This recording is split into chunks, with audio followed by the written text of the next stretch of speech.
Hi, I'm Jen Amos for Money and Markets TV, in for Don Lucek.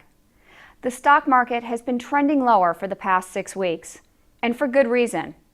Manufacturing is slowing down, as evidenced by much lower than expected readings in the Institute for Supply Management and the Chicago Purchasing Managers Indexes. Meanwhile, the real estate sector continues to slide.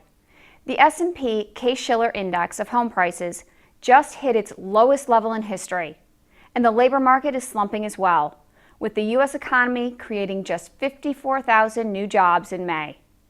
These findings increase the risk that weakness will show up in second quarter company earnings, and it's anyone's guess when consumer spending will pick up. We've seen some glimmers of hope at the high end of the retail sector, but that's not translating to the rest of the industry. Combine those factors with higher prices for food and gasoline, and the ongoing sovereign debt crisis in Europe, and a strong economic recovery seems unlikely for now. In this type of economic and market environment, you'd be wise to exercise extreme caution. Keep a large cash position and pick only high-quality stocks, ones that can weather near-term economic potholes and provide dividend income while we wait for a real recovery.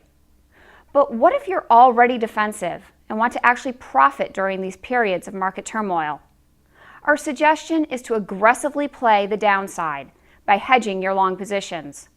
We believe this rough patch in the stock market is transitory, so when the dust eventually settles, you'll be able to buy some great stocks at vastly discounted entry prices. But for now, we're seeing what's frequently referred to as a stock picker's market, in which active money managers should be able to beat the broader market more easily. But stocks also seem to be developing a negative bias. We believe that this will remain the case for at least the next 6 to 12 months. However, that overall downward trend may be mitigated by institutional investors moving heavily into more defensive sectors. Many of these investors have gone all in over the past year or so, helping to push stocks up. They'll have to remain invested in the market, and that may provide some support. But at this point, the economic headwinds are too strong to ignore. The S&P 500 has closed below an important support level, and we're likely to see some violent market moves in the very near term.